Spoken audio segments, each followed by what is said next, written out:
Áreas de Brodmann, trabajo presentado por Daniel Ramírez, Edison Barragán, Jimena Olivera y Judith Pardo a la profesora María Goretti. Corbinian Brodmann fue un neurólogo alemán, el cual en 1900 descubrió 52 áreas en la corteza cerebral denominadas áreas de Brodmann, de acuerdo a su citoarquitectura. Los planos anatómicos representan dos partes del cuerpo como si hubieran sido cortadas por una línea imaginaria. Se encuentra el sagital, plano vertical que hace una división en la región izquierda y derecha. El plano coronal que realiza una división coronal en la sección anterior y posterior haciendo un corte vertical. Y el horizontal o transverso que hace una división en la región superior e inferior. Lóbulo frontal. Es una estructura anatómica situada en la parte frontal del cerebro más cercana al rostro. Ocupan aproximadamente un tercio de toda la corteza cerebral y es el que presenta mayor tamaño y dimensión en comparación con todos los demás. Áreas del lóbulo frontal. Área 4. Es la responsable de integrar las señales de diferentes regiones cerebrales para regular la función motora. Una de las funciones de esta área es que envían instrucciones para el movimiento voluntario del lado contralateral del cuerpo, es decir, el lado opuesto, y también intervienen en la coordinación de los movimientos. Una de las patologías serían el Parkinson, la distonia y el Tourette. Áreas 6, 8 y 44. La corteza de asociación motora, incluyendo estas áreas, la corteza promotora y el área de programación motora del habla. Una de las funciones es que están implicadas en el movimiento a través del cuerpo, como los movimientos voluntarios del habla, el lenguaje y la memoria. La patología para estas áreas serían la afasia y el Alzheimer. Área 8 y 9. Estas áreas forman parte de la corteza motora secundaria y del prefrontal dorsolateral. Funciones: se encarga de controlar la musculatura ocular, es decir, regular los movimientos voluntarios de los ojos, como también la empatía, la memoria, la atención, el procesamiento y gestión emocional. Las patologías serían la hipermetropía, la ansiedad, la depresión. Área 9, 19, 45, 46, 47, 2 del lóbulo frontal.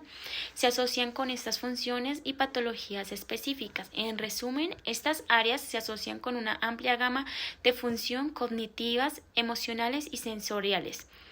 Y su difusión puede estar relacionada con diferentes trastornos neurológicos y psiquiátricos. Otras áreas del lóbulo frontal son las inferior o ventral, constituidas por las áreas 11, 12, 13, 14 y 47, y las prefrontal medial, constituidas por las áreas 32, 24, 25 y 12. Las áreas inferior o ventral están constituidas por la 11 y 12, también llamadas como áreas orbifrontal. Forman parte del prefrontal participando en funciones y habilidades superiores como la gestión de nuestra interacción social y la gestión de nuestra conducta. Ejemplo, controlando la agresividad. Las áreas 13 y 14, conocidas como circunvoluciones homeostásicas. La 13 se encarga de regular los movimientos musculares necesarios para permitir el habla. La 14 se encarga de procesar la información olfativa y visceral, es decir, los mensajes que vienen del sentido del olfato y las sensaciones. El área 47, conocida como circunvolución frontal anterior, en esta área está vinculado tanto la organización y estructura del lenguaje como la comprensión del lenguaje musical.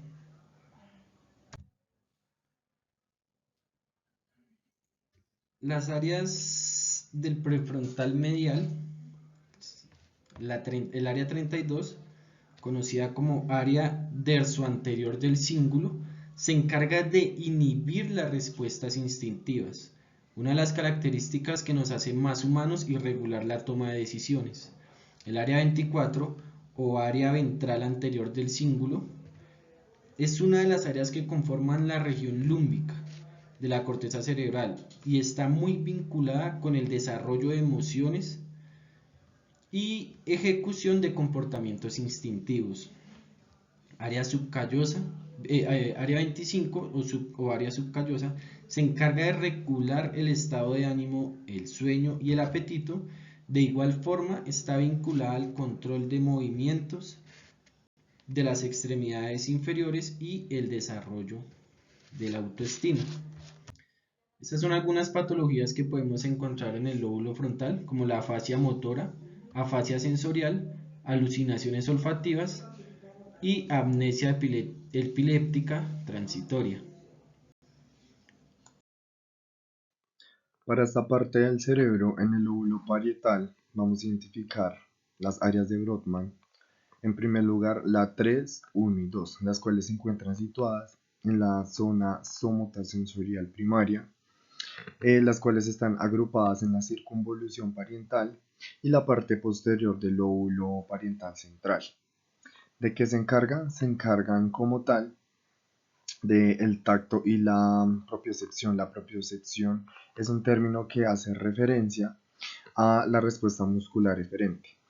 Como se conoce en el campo de la medicina, la biología y demás, eferente hace alusión a la transmisión de sustancias. Para esta segunda parte vamos a identificar lo que son sus funciones.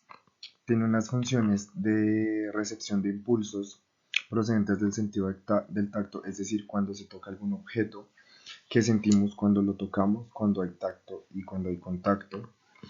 Y segundo, estas áreas captan el dolor, la presión y la temperatura de igual forma. Cuando nuestra piel roza con algo, cuando nosotros tocamos algún objeto o ese objeto ejerce presión sobre nosotros. Identificamos adicionalmente en estas áreas algunas patologías. Cuando en estas áreas se presenta alguna anomalía, se pueden presentar principalmente estas patologías. Tenemos la inestabilidad congénita, tenemos la disfunción propioceptiva y tenemos la agnosia táctil. La agnosia táctil es un término que se utiliza para definir una incapacidad al tacto.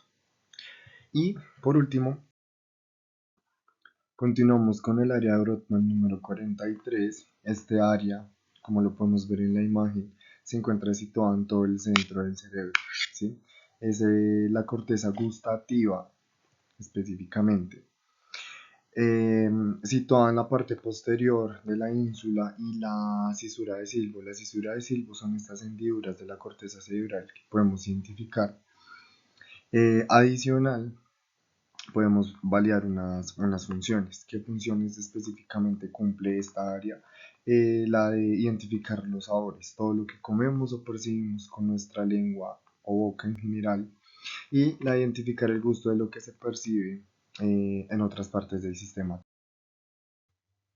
Para el área 5, ubicada en la corteza de asociación somatosensorial, como lo podemos evidenciar en la imagen que está en la parte inferior, está señalada con una flecha roja y pintada de color celeste, encontrada detrás de la corteza sensorial primaria.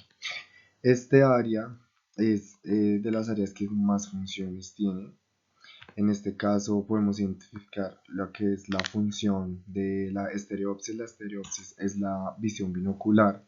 Tenemos el juicio de bisección, tenemos el procesamiento de patrones caóticos, tenemos adicional el uso de imágenes espaciales para el razonamiento deductivo. ¿Qué quiere decir esto? Cuando vemos una imagen, ¿qué podemos identificar de ella y qué respuestas da hacia nuestro cerebro? La manipulación bimanual, es decir, la manipulación que hacemos con los miembros superiores. Tenemos también la memoria de trabajo aplicada, valga la redundancia, cuando, no sé, ejemplo, realizamos algún tipo de juego de memoria o cuando intentamos recordar algo. Tenemos también el procesamiento del lenguaje, que es lo que estoy haciendo, la acción que estoy haciendo en este momento. Adicional, una relación entre la percepción y localización del dolor. Cuando sufrimos algún accidente, qué reacción da también hacia nuestro cerebro o cómo lo toma nuestro cuerpo. Y los movimientos oculares sacádicos. ¿Cuáles son los movimientos oculares sacádicos? Son esos movimientos que se hacen de forma rápida. Identificamos también. Finalizamos con las áreas 39 y 40 de Brodmann aplicadas al lóbulo parietal. Se encuentran situadas en la corteza de asociación, específicamente en el área de Wernicke. Bueno, podemos evidenciar la figura que está en la parte superior derecha del cerebro, el área de Wernicke. Se tienen unas funciones específicas, la cual generaliza y es de las más importantes, lo que es la comprensión del lenguaje, adicional a eso la asociación de sonidos con conceptos, lo que nosotros escuchamos en el medio o sonidos producidos por nosotros mismos y cómo nuestro cerebro lo recibe y lo percibe y que interpretamos. El lóbulo temporal es el segundo lóbulo más extenso del cerebro, contiene áreas corticales y procesa la audición, así como aspectos sensoriales como el lenguaje y la memoria, y en él se encuentran diferentes áreas de Brodmann.